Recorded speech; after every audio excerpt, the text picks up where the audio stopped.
Nuevamente, para dar la segunda parte de la explicación de los auxiliares, retomo la tarjeta de almacén, lo que sería el auxiliar de almacén. El nombre del auxiliar ya viene en la parte de arriba. Posteriormente, no debemos de olvidar, siempre debemos de poner todos los datos que se manejan en el encabezado de la tarjeta. Esto por primera vez cuando se abre la tarjeta. Si ya se tiene, pues esa ya se queda como tal y ya nada más sería llenando las operaciones que se vayan generando. Ahora es importante aclarar que por cada producto es una tarjeta. Si una empresa está vendiendo 3 productos, van a ser 3 tarjetas. Si una empresa vende 50 productos, van a ser 50 productos diferentes. Entonces, aquí se pone el nombre de la empresa, no olvidar que se pone el título de cómo se llama la empresa, el año de que se esté tratando, la unidad, si estamos vendiendo en litros, pondremos litros, si estamos vendiendo tela, pondremos metros, si estamos vendiendo, por ejemplo, lámparas, a lo mejor serían piezas, dependiendo del producto y en este caso la unidad de medida. La tarjeta va a depender, en este caso vamos a trabajar casi siempre con la tarjeta 1, salvo que se llenara toda la tarjeta, entonces seguiría la tarjeta 2 y así sucesivamente. La clave la vamos a estar, en este caso de manera didáctica, inventando de acuerdo al nombre del producto que se esté llevando, normalmente con unas letras. En la vida real ustedes conocerán que hay códigos de barras y con eso se va manejando las claves. El artículo se describe qué tipo de producto se está vendiendo, la existencia revisada, esto para saber en dónde está el almacén o el edificio donde se está guardando la mercancía, y ahí ponemos la dirección. Y los máximos y mínimos es la cantidad que debe de haber mínimo en el almacén para que no se esté negando el producto, y máximo para que tampoco se tenga de más y pueda estar caducando o pasando de moda o que deje de tener movimiento en el almacén y es dinero parado. Estos son datos que normalmente se van a poner en cada una de las tarjetas, nada más que viene con sus particularidades. Aquí describo lo que corresponde al almacén. Y en esta parte es muy importante, como mencionaba, la parte que se identifica como costo de venta está en la parte de los valores, en el haber, que es cuando sale la mercancía a precio de dinero. Y en el caso de los datos, la fecha, el número de asiento que corresponda. Si en el asiento 1 se hizo una compra de mercancía, pues aquí le ponemos compra de mercancía. Si en el asiento 2 se hizo una venta de mercancía, aquí pondremos venta de mercancías. Y explicando lo que habíamos visto en el auxiliar del video 1, en las unidades se describe físicamente. Si en la primera teníamos 10, en 50 pesos multiplicamos 10 por 50 y es igual a 500. Si en una segunda operación hay una venta y hay una salida, entonces la existencia que va quedando es 10 menos 3 igual a 7. En este momento solamente estaremos manejando un costo, y entonces estos 3 por estos 50 son 150 y entonces disminuye el saldo. Y así sucesivamente, si llegáramos a hacer una compra, entonces se carga, recordando lo que veíamos en el auxiliar de bancos, que igual aquí simula lo que es un esquema de mayor. Si yo conozco cómo se maneja y cuáles son los movimientos en el debe y en el haber de la tarjeta de almacén, pues no voy a tener problema a la hora de identificar si es una entrada o una salida de mercancía, tanto físicamente en unidades como en términos de pesos. Y esta parte que está aquí, por ejemplo, el caso de que salían 3 productos, vamos viendo que es una salida en términos de pesos de 150, y esto representa el costo de venta. Es decir, cuando yo registro en el diario el costo, voy a cargar al costo de venta por 150 y abonar al almacén por 150. Esto es lo que explicaría la salida de la mercancía. En la de clientes es similar a la de bancos. Se ponen los datos de la empresa, el auxiliar de clientes así se llama, y posteriormente nombre de la empresa, nunca se lo olvide, el año que estemos trabajando, el mes que se esté trabajando, la hoja sería la hoja 1, si se llenó toda la hoja iríamos con la hoja 2 y así sucesivamente. En el caso del nombre del cliente, pues le ponemos el nombre correspondiente, y aquí en el límite de crédito es el importe máximo que yo lo puedo vender a mi cliente. Yo que les decía un dicho muy popular, ¿no? Que del tamaño del sapo es la piedra. Entonces, si yo veo que mi cliente tiene capacidad de pago, le puedo dar un crédito alto, pero si es un cliente que no tiene mucha capacidad de pago, le doy un crédito muy pequeño. Las condiciones de crédito es el tiempo que tarda, si es un mes, 2 meses, 3 meses o 15 días, dependiendo del acuerdo que se haya hecho con el cliente. La dirección de donde se ubica el cliente y la población de donde él viene. La fecha que corresponde al diario, todos estos datos corresponden ya al diario. ¿Qué número de asiento es? Si iniciamos con apertura o el asiento 1, 2, y aquí se va poniendo. Si es una venta que se hizo al cliente, pues aquí le ponemos venta a crédito. Obviamente cuando yo vendo, el registro en la cuenta de clientes aumenta en el debe y el saldo es deudor. Y cuando yo haga un cobro al cliente, es decir, viene, por ejemplo, en la práctica guiada que ponemos a Susana Verde del Valle, si ella viene y me paga su deuda, aquí le pondré pago que realiza la cliente Susana, entonces disminuye y va a estar en el haber. ¿Por qué? Porque aquí se abona y al hacer el abono en la cuenta de clientes, el saldo disminuye. ¿Dónde entra este dinero? Entra a bancos, es la contracuenta. Y entonces básicamente esto es lo que se hace en la cuenta de clientes, también es de naturaleza deudora. Eso que lo tengan muy presente. Si yo hago un cargo, va a aumentar mi saldo. Si yo hago otro cargo, va a aumentar mi saldo. Pero si yo hago un abono, significa que el cliente me está pagando y va a disminuir su saldo. Es muy importante que tengamos en claro este aspecto para no tener dudas a la hora de estar llenando. Les decía que es clave identificar la naturaleza. Vamos con la cuenta de documentos por cobrar, que es similar a la de clientes, nada más que maneja otros datos.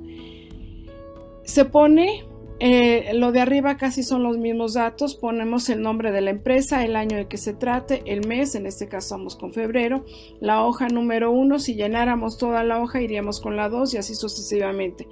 La dirección de donde está nuestro cliente que nos está haciendo un pagaré o una letra de cambio y la población. Le ponemos lo mismo, los datos de abajo corresponden a lo que se hizo en el registro de diario. La fecha de cuando se hizo la operación, el número de asiento correspondiente y la clase de documento que generó el documento por cobrar o las cuentas por cobrar. Entonces aquí puede ser un pagaré. Lo voy a poner aquí ahorita para que no se les olvide, pero hay que leer la redacción o puede ser una letra de cambio. Cuando veamos letra de cambio o pagaré, en el planteamiento del asiento donde dice que vendimos y no nos pagan, sino que nos firman un pagaré o nos firman una letra de cambio, ya sabemos que estamos refiriendo a la cuenta por cobrar o a los documentos por cobrar. Aquí también le podemos poner así, documentos por cobrar. Ahora, es importante aclarar porque he visto que se confunden a veces. Cuando estamos hablando de un cheque, el cheque no es un documento por cobrar. El cheque representa dinero. Es como si en ese momento te estuvieran depositando directamente en la cuenta de bancos. Entonces, cuando estemos hablando de que te pagan con un cheque, significa que entra directamente al banco. Cuando estamos hablando de documentos por cobrar, solamente cuando se trate de un pagaré o cuando se trate de una letra de cambio. A cargo de, vamos a ver quién te firma. Por ejemplo, si Susana Verde del Valle me está firmando un pagaré, aquí iría el nombre de Susana Verde del Valle. El valor nominal, cuánto te debe, cuándo se va a vencer el documento, ya sea letra de cambio o pagaré, en qué fecha te paga. Y ahora, si está haciendo la compra a crédito y le hiciste firmar un pagaré, entonces aumenta cuando cargas y el saldo es deudor. Aquí también saldo deudor. Y va a estar aumentando cada vez que cargues, porque la naturaleza de la cuenta es deudora. Todas las cuentas de activo aumentan cuando se cargan y disminuyen cuando se abonan. Acuérdense eso que lo vimos en cuenta 1, en el parcial 1. Por tanto, cada vez que yo realice un cargo va a aumentar el saldo. Cada vez que yo realice un abono, significa que el cliente me está pagando y por tanto su deuda va a disminuir. Y por lo tanto, el saldo siempre va a ser deudor. A diferencia de las cuentas de activo, aquí en las de pasivo, el saldo es acreedor. Los datos en la parte de arriba nunca las debemos de dejar de hacer. Si alguien me llena una práctica y resulta que esto no lo llenó, va a estar mal. Entonces se pone el nombre de la empresa, el año, el mes, el número de hoja, el nombre del proveedor, qué condiciones de crédito, si es de 15 días, de 3 meses, de un mes, etcétera. También se pone el límite de crédito. Y allí también lo mismo, el proveedor no te va a vender a crédito abierto todo lo que tú quieras, sino va a depender de qué capacidad de pago tú tienes y la dirección de donde está el proveedor. Y lo mismo es algo similar a la cuenta de clientes, nada más que en este caso el saldo es acreedor porque es una cuenta de pasivo. Y aquí ponemos la fecha de la operación, el número de asiento que corresponda. Aquí se pone el concepto que estemos tratando, si es por ejemplo una compra a crédito, si es por ejemplo un pago. Acuérdense que cuando se realiza el pago se carga. Cuando nosotros hacemos una compra a crédito, el proveedor está en el lado del haber. Ahí es donde se ponen las cantidades y el saldo va a quedar igual con lo que hayamos puesto. Si es la primera operación, pues ese es el saldo que va a quedar. Pero cada que yo abone, el saldo va a aumentar. Cada que abone, el saldo va a aumentar. ¿Por qué? Porque estamos haciendo una creación de pasivos, se está endeudando mi empresa. Pero cuando yo realice un cargo, significa que yo estoy aquí pagando. Entonces, en el haber me endeudo y en el debe yo estoy pagando y disminuye la deuda.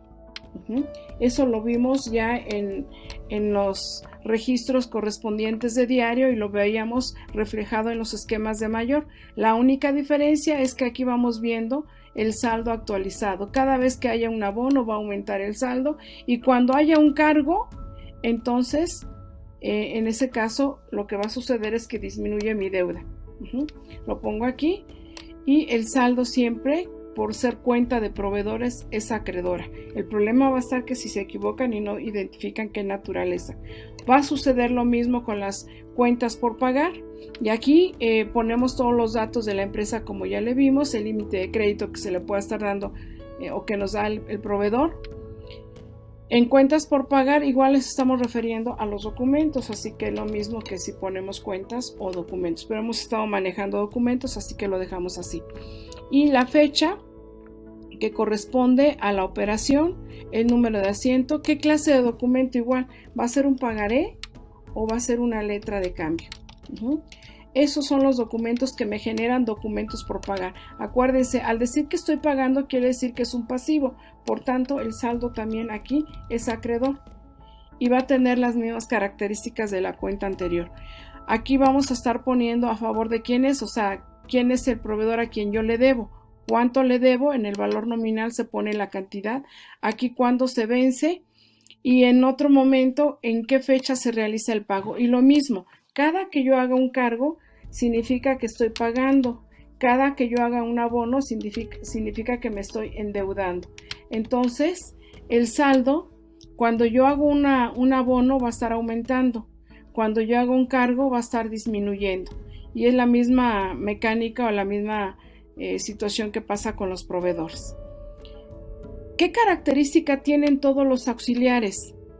Como lo veíamos en el auxiliar de bancos, el saldo final, este saldo final que vaya a tener, vamos a suponer que ya terminamos la práctica, este saldo final que tiene la tarjeta de cada uno de los auxiliares debe coincidir con el saldo de los esquemas de mayor. Porque si ustedes se dan cuenta, el formato que estoy sombreando es idéntico al esquema de mayor. En este caso, como la cuenta es de bancos, el saldo es deudor y siempre está aquí en los esquemas, aquí está el saldo. La diferencia con el auxiliar es que el auxiliar lo tiene en la parte de la columna derecha y ahí estamos viendo nosotros el saldo y en el esquema lo estamos viendo, lo voy a poner en color verde, simulando lo que es el esquema de mayores que está en color azul, lo vemos aquí en el debe. Sucede lo mismo con las cuentas de pasivo. Las cuentas de pasivo en los esquemas de mayor estamos viendo el saldo acreedor de este lado y por tanto independientemente de qué cuenta sea, si es una cuenta de pasivo, el saldo que está aquí tiene que ser idéntico al saldo acreedor que se ve en el esquema de mayor. Si fueran varias cuentas, por ejemplo en la cuenta de bancos, si yo tuviera varias cuentas, entonces estos saldos voy a sumar. Si fuera la cuenta de Bancomer y tengo otra tarjeta de Banamex y tengo otra tarjeta de Serfín, sumo los tres saldos de las tres tarjetas